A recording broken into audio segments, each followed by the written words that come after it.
Eh bien bonsoir, je suis Frédéric de Ludo Games. Eh bien bonsoir, je suis Frédéric de Ludo Games. Eh bien non, nous sommes The Fred Fred Ludo de Games, Games. il ne fallait pas oublier. Bonsoir pour cette première vidéo. Ce soir, on avait envie de parler d'un jeu que tout le monde connaît qui s'appelle les Colons de Catane. Alors, tout va dépendre de la version de boîte que vous avez. Vous avez les Colons de Catane, ça c'est il y a très longtemps. Et puis vous avez Catane avec un K, ou avec un C, ou avec un E éventuellement. Et puis aujourd'hui, la boîte. C'est Colons de Catane, version internationale. De toute façon, c'est le même matériel, les règles n'ont pas changé. Pourquoi je sors ce vieux jeu? Tout simplement parce que ce soir, avec Fred, on se dit des fois on aimerait bien faire une partie de Colons de Catane. Seulement voilà, nous sommes que deux. Or le jeu est prévu pour 3 joueurs minimum. Alors avec Fred, on a un petit peu fouillé le net et on a trouvé des variantes. Entre autres, on a trouvé une variante à 2 joueurs. Et justement, on va vous expliquer les petits changements qu'il va y avoir sur cette variante. La mise en place va se faire comme dans les règles de base, à savoir, on distribue les tuiles en escargot, on met les jetons par ordre alphabétique et puis on les retourne pour avoir les numéros. La tuile désert où il y a les brigands ne change pas. En revanche, le placement de départ, comme on vous l'a simulé sur ce plateau, lui, a légèrement évolué. En effet, et attention, normalement, dans la règle de base, vous devez placer une colonie ou une ville toujours à minimum de 2 intersections. Dans cette variante, ce sera 3 intersections du placement jusqu'à la fin de partie. Ça, c'est le premier changement. Lorsque vous allez construire vos routes pour construire des colonies ou transformer des villes, il faudra toujours veiller à ce que la colonie soit toujours minimum à 3 espacements ou intersections de tuiles. Ça, c'est le premier changement. Le deuxième changement, ça va être pour la phase commerce. En effet, jusqu'à présent, dans le jeu et les règles de base, il y a ce qu'on appelle la phase de commerce intérieur, c'est-à-dire qu'il y a une interaction avec les joueurs qui dit, par exemple, Frédéric, est-ce que tu m'échanges 2 moutons et un bois contre de l'argile? Eh ben non, Frédéric, je n'échangerai pas. Très bien. À partir de là, toujours dans les règles de base, vous pouvez soit déposer 4 ressources dans les sabots et récupérer la ressource qui vous manque, ou bien, si vous avez posé des colonies, bénéficier du commerce maritime. Dans la version à 2 joueurs, ça va se faire différemment. On va proposer, comme un draft, 3 faces cachées, 3 cartes faces cachées à son adversaire. Si Frédéric accepte mon échange, elle va me proposer en retour 3 cartes, le même nombre, de ressources, toujours face cachée. Si j'avais présenté une carte, elle aurait présenté une carte. Si j'avais présenté 2 cartes, elle aurait présenté 2 cartes. Peu importe. S'il n'y a pas d'échange possible, il n'y a pas d'échange possible.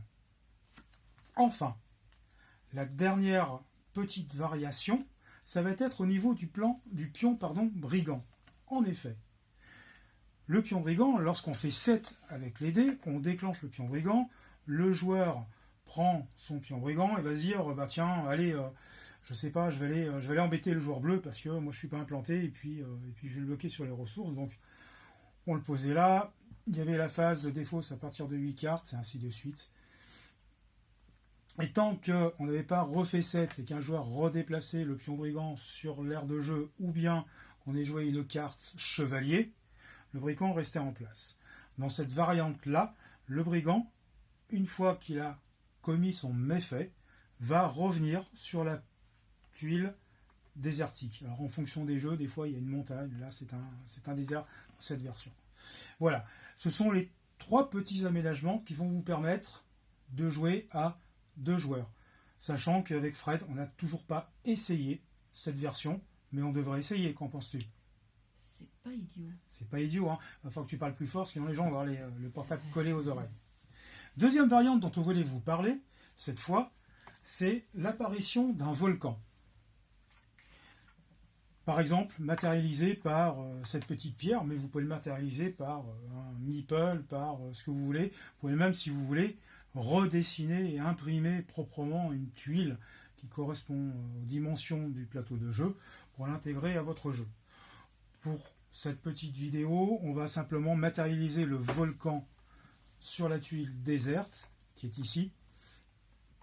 Et comme je n'ai pas de pion, puisqu'en effet il va falloir définir chaque sommet de la tuile par des numéros 1, 2, 3, 4, 5 et 6.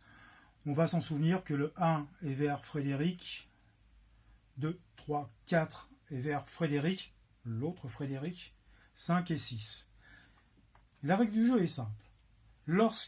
Alors si, très important, si vous avez les boîtes d'extension, vous pouvez aller chercher un jeton numéro supplémentaire et l'assigner par exemple à la tuile, et auquel cas, au jet de dés, lorsque le 5 va sortir, vous activerez les effets du volcan qu'on va vous expliquer tout de suite, ou bien vous jetez les dés et vous dites, et vous mettez, pardon, c'est n'importe quoi, 9, on va s'en souvenir, Frédéric et moi, à 2, on devrait se souvenir, je me souviens du 5, tu te souviens du 4, ça te convient? Ça va. Ou on fait l'inverse, C'est bon. je me souviens du 4 et toi du 5. On se rappelle déjà nos prénoms, c'est bien. C'est déjà bien.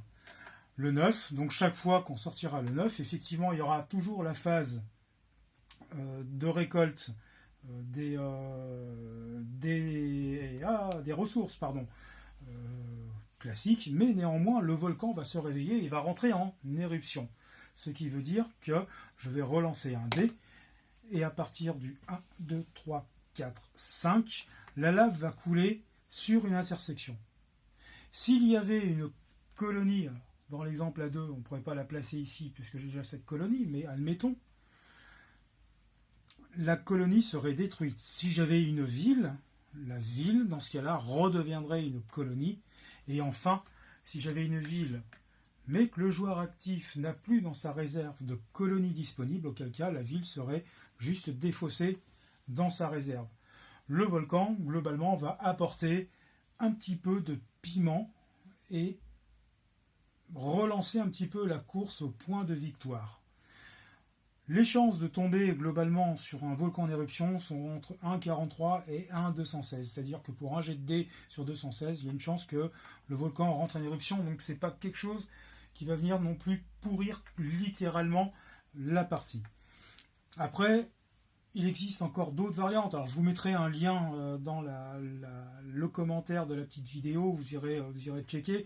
Vous allez voir qu'il y a une possibilité également que le volcan fertilise pour un tour ou pour éventuellement le reste de la partie une des ressources attenantes à la tuile où il se trouve. Par exemple, il y a mille une solutions.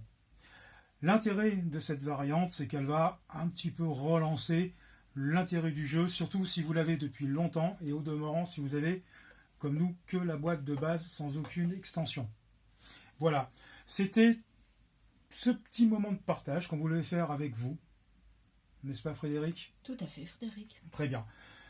Faites-nous un petit retour si vous essayez un petit peu ces petites variantes. Nous, on va le tester. On ne fera pas de vidéo là-dessus parce qu'on n'a pas forcément le temps, mais on testera tous les deux un soir en amoureux ces petites variantes et voir si vraiment elles sont sympas. Moi, je les trouve plutôt agréables. Et puis, l'idée de pouvoir jouer à Catan à 2 joueurs, ça me va bien parce que très souvent, on est 2, on n'a pas forcément tous nos enfants, nos amis, les grands-parents et les voisins pour jouer.